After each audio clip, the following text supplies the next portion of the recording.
Olá, boa tarde. Por causa da pandemia do coronavírus, o Ministério Público do Trabalho no Ceará tem feito mediações para que empresas não encerrem as atividades e ainda orienta empregadores e funcionários sobre como encontrar alternativas para evitar demissões. Como minimizar os prejuízos neste período de isolamento social? Esse é o destaque do Jornal da Justiça de hoje. E você vai ver também. Supremo Tribunal Federal retoma hoje julgamento de ação contra mudanças de regras trabalhistas durante a pandemia. Penso que a minha solução, longe de ter representado um empecilho, na verdade, constituiu um porto seguro.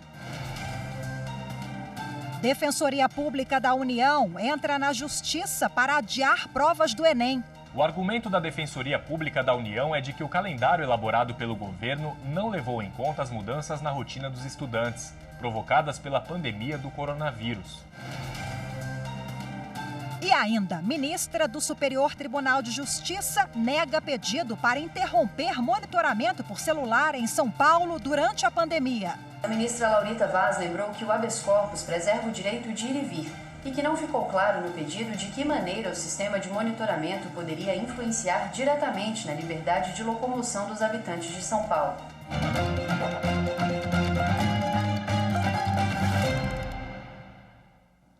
A Polícia Federal e o Ministério Público Federal realizaram uma operação na manhã de hoje no Tribunal de Justiça do Rio de Janeiro.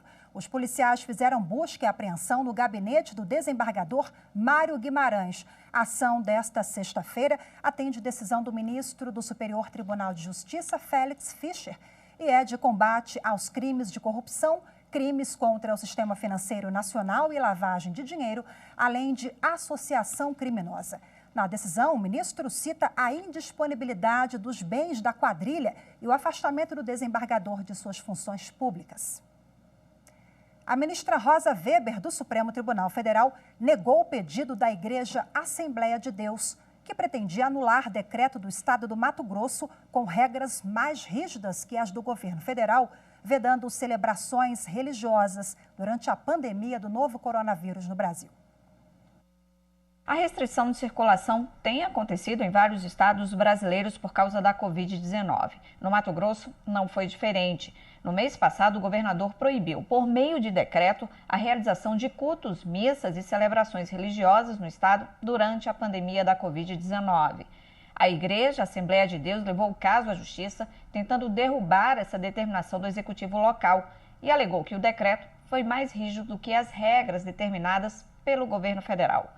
O Tribunal de Justiça do Mato Grosso negou o pedido dos religiosos e o caso chegou ao STF. A ministra Rosa Weber considerou a reclamação o meio processual inadequado para o pedido, porque nesse caso deveria ter chegado ao Supremo por meio de recurso extraordinário. Além disso, a ministra ressaltou que o entendimento da Corte é no sentido de que a União, Estados, Distrito Federal e municípios têm autonomia concorrente para decidirem sobre o assunto. E na sessão plenária por videoconferência desta quinta-feira, os ministros do Supremo Tribunal Federal começaram a julgar a ação que questiona medidas emergenciais que alteram a legislação trabalhista durante o período de pandemia da Covid-19. Os detalhes na reportagem de Leandro de Souza. O partido Rede Sustentabilidade questiona a medida provisória que altera pontos da legislação trabalhista durante o estado de calamidade pública. Entre eles está a redução dos salários e da jornada de trabalho e até a suspensão do contrato por até 3 meses, mediante acordo individual. O ministro Ricardo Lewandowski concedeu liminar em parte para que os acordos individuais sejam comunicados aos sindicatos no prazo de 10 dias.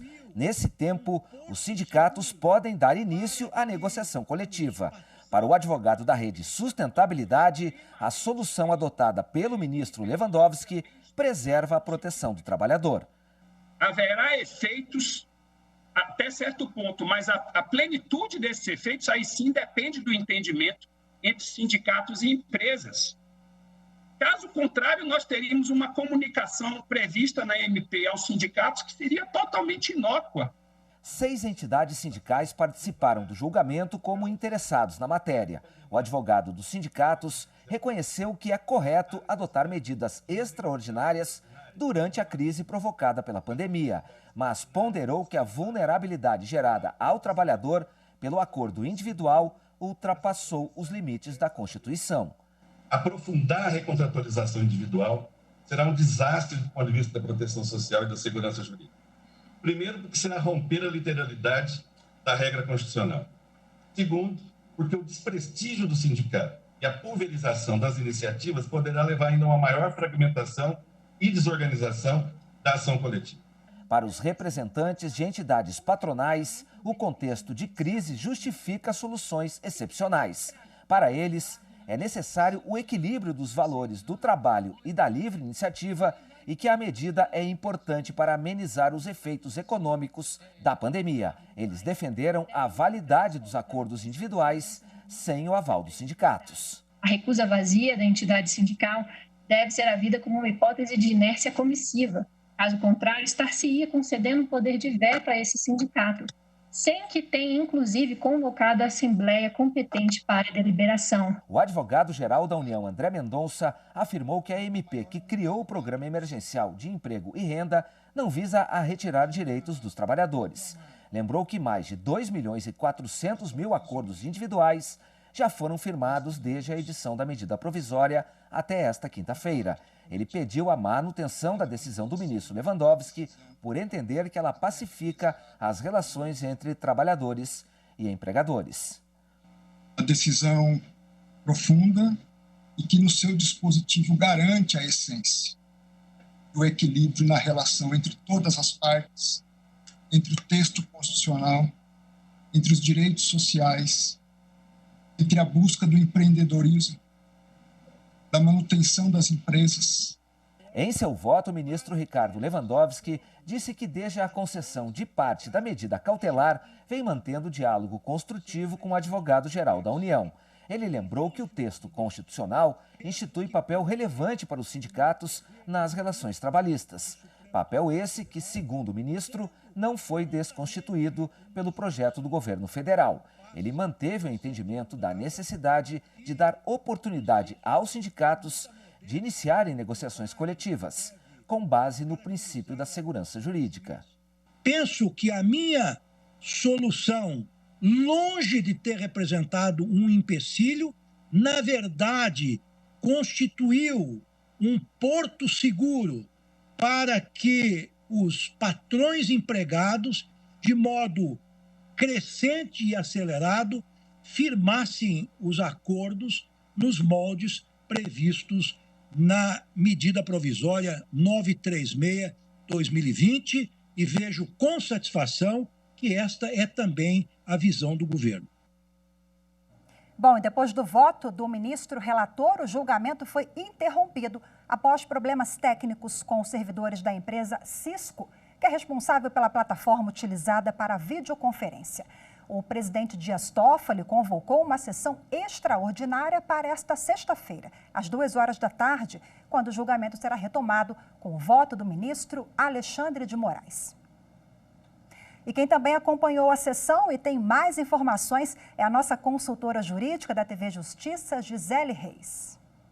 O Supremo Tribunal Federal deve concluir hoje a análise do julgamento que irá confirmar ou não a liminar concedida pelo ministro Ricardo Lewandowski na ação direta de inconstitucionalidade que foi ajuizada pelo partido Rede Sustentabilidade. O partido questiona trechos da medida provisória 936, que instituiu um programa emergencial de manutenção do emprego e renda, e também instituiu aquele benefício emergencial que tem sido amplamente divulgado pelo governo federal. De acordo com essa medida provisória, é possível, nesse momento de enfrentamento à pandemia do coronavírus, que sejam flexibilizados direitos trabalhistas. há a possibilidade de que, mediante um acordo individual entre patrão e empregado, seja possível reduzir a jornada de trabalho ou até mesmo redução no salário proporcional a essa jornada e ainda a celebração de um acordo para suspender o contrato de trabalho pelo prazo de 60 dias. E aí, nessa hipótese, o trabalhador teria a garantia de permanecer no emprego por mais 60 dias, sem possibilidade de que fosse demitido por esse período. A medida provisória, ela veio para poder fazer uma manutenção dos postos de trabalho, né? O fundamento da edição dessa medida provisória foi para dar equilíbrio ao mercado financeiro, à economia que tem sido abalada por conta dessa pandemia do coronavírus, mas também manter os postos de trabalho, ou seja, enfrentar a crise causada pela pandemia do coronavírus. O ministro Ricardo Lewandowski, ao analisar o pedido de liminar, ele entendeu que os sindicatos eles precisam participar desta negociação. Por quê? Porque o trabalhador ele é a parte mais vulnerável nessa relação de emprego. E a não participação dos sindicatos, isso acabaria comprometendo direitos e garantias individuais do trabalhador. De acordo com o ministro, o sindicato precisa ser notificado num prazo de 10 dias. Nesse prazo de 10 dias, ele pode se manifestar acerca da necessidade de uma negociação coletiva ou não se manifestar. No caso do sindicato não se manifestar, significa que ele validou o acordo celebrado entre patrão e empregado. Já foram celebrados mais de 2 milhões de acordos com base nesta medida provisória 936. Então, há milhares de acordos celebrados pelo Brasil afora. O ministro destacou que esses acordos eles estão válidos a partir do momento em que eles foram editados, em que eles foram celebrados. Mas só poderão ser alterados ou rescindidos a partir do momento em que houver uma manifestação do sindicato em sentido contrário, se for o caso. Então, na sessão de ontem à tarde, os ministros deram início ao julgamento, né? Foi possível, então, que o relator lesse o relatório, as partes fizeram suas sustentações orais e o ministro Ricardo Lewandowski pôde, então, no seu voto, confirmar o seu entendimento, mantendo, então, tudo aquilo que ele já havia mencionado ao deferir a liminar. Na sessão de hoje à tarde, esse julgamento deve, portanto, ser retomado com a análise dos demais ministros, começando, provavelmente, pelo voto do ministro Alexandre de Moraes. Veja a seguir, Superior Tribunal de Justiça nega pedido para interromper monitoramento por celular em São Paulo durante a pandemia da Covid-19. Eu volto em instantes, até já. Direitos iguais, né, para as pessoas serem tratadas sem diferença, né, de modo igual para todos também.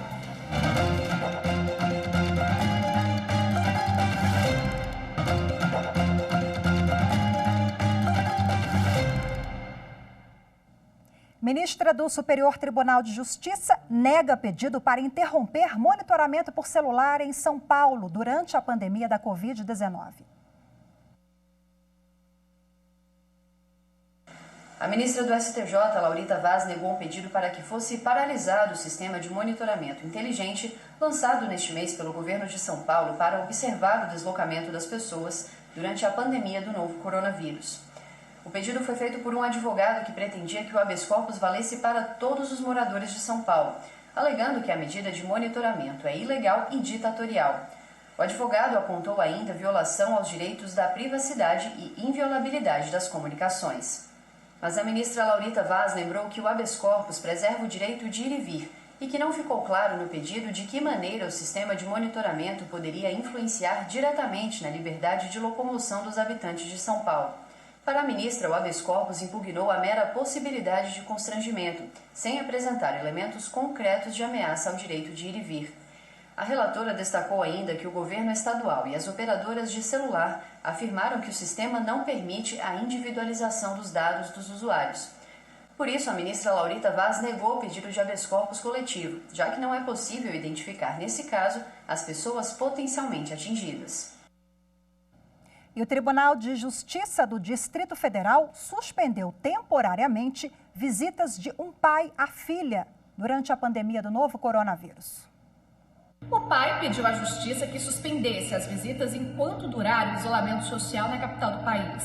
O argumento foi de que ele mora com os pais idosos que estão no grupo de risco da doença e os deslocamentos até a casa da filha colocaria todos na linha de contaminação. O pai citou também recomendação do Conselho Nacional dos Direitos das Crianças e Adolescentes que, neste período, não se deve submeter menores de idade à situação em que é possível contrair a Covid-19. A decisão do Tribunal de Justiça do DF vale até o fim do decreto distrital que determina ações de isolamento social. O ministro do Superior Tribunal de Justiça, Vilas Boas Cueva, determinou o retorno de um bebê de 8 meses para a casa dos pais adotivos. A criança estava num abrigo por ordem judicial. Um dos motivos para o retorno do bebê à casa dos pais adotivos é que a criança tem problemas respiratórios e, por isso, precisa de cuidados específicos para não contrair o novo coronavírus. O casal já cuidava do bebê quando foi levado para um abrigo em São Paulo meses atrás.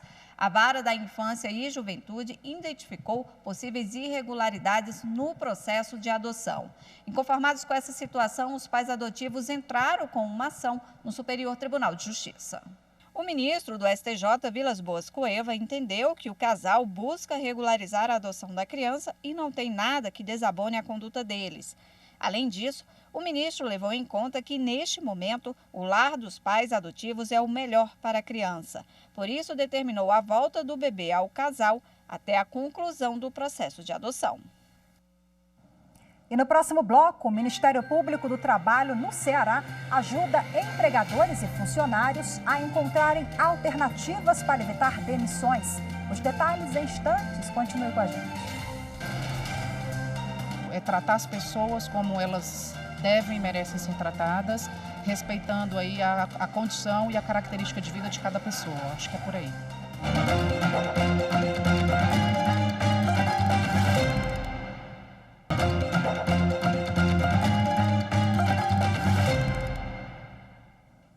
A Defensoria Pública da União entrou com uma ação civil pública na Justiça Federal de São Paulo para adiar as provas do Exame Nacional do Ensino Médio, Enem, por causa da crise provocada pelo novo coronavírus. As provas presenciais estão marcadas para os dias 1º e 8 de novembro.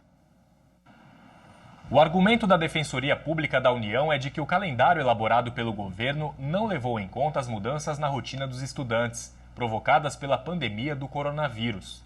A Defensoria Pública alega que grande parte dos candidatos não tem acesso à internet para acompanhar as aulas feitas de forma virtual e que manter as provas do Enem digital para 11 e 18 de outubro e as presenciais para os dias 1º e 8 de novembro vai prejudicar os estudantes, por conta da suspensão das aulas presenciais e do fechamento dos locais utilizados para estudo pelos candidatos, como as bibliotecas. O pedido de adiamento de provas foi entregue à Justiça Federal em São Paulo.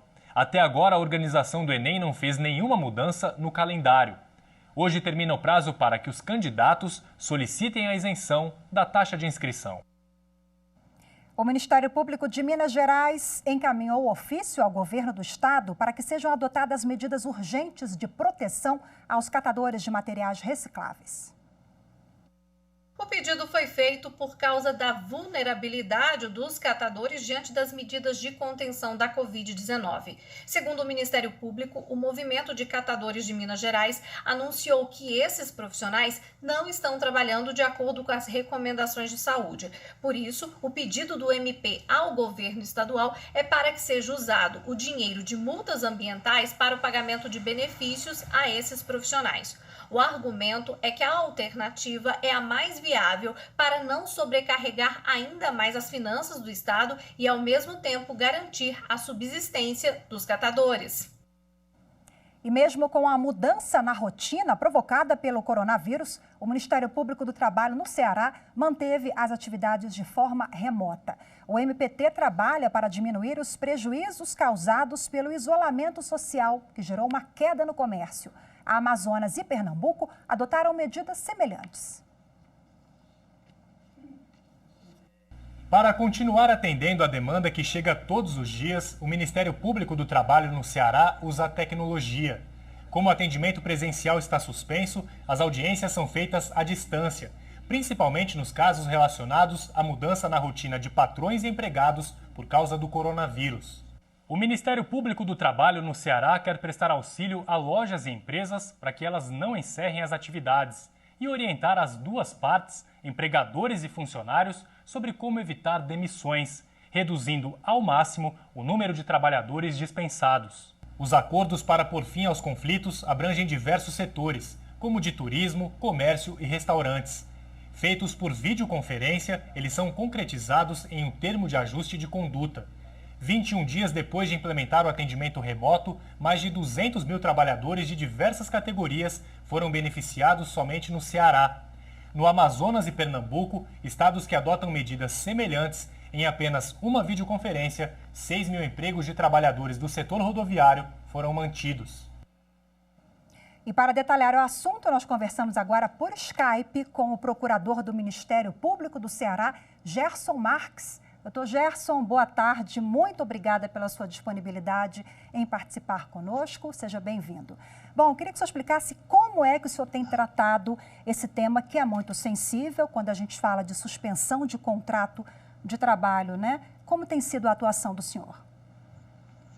Boa tarde, uma satisfação estar aqui. Muito obrigado pela oportunidade de compartilhar o nosso serviço, o nosso trabalho. Nós temos feito aqui no Ceará muitas audiências de mediação. Entendemos que este é o momento em que empregados, empregadores, sindicatos precisam dialogar, precisam conversar, precisam acertar os ponteiros, né, como a gente diz aqui no Ceará. E muitas questões são nos trazidas, desde demissões coletivas, rescisões de muita gente, muitos trabalhadores. Muitas empresas não estão suportando, já estão entendendo que não vão mais nem abrir as portas quando voltar à normalidade. Os trabalhadores também estão passando uma necessidade muito grande. Então, isso é muito preocupante e nós precisamos encontrar algumas saídas criativas para essas situações.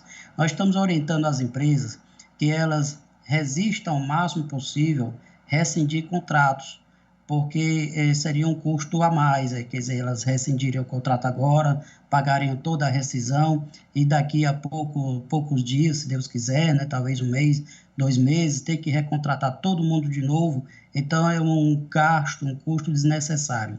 E que, na medida do possível, ou reduz os salários, negocia a redução, ou, em alguns casos, até suspenda o contrato de trabalho, mas, enfim, evitem a rescisão contratual. E nós temos obtido muito sucesso, principalmente setores de bares, de restaurantes, setores de panificação. Só o setor de bares e restaurantes nós conseguimos negociar aqui a possibilidade de redução salarial sem rescisão, porque as rescisões já estavam prontas e conseguimos inibir parte dessa rescisão.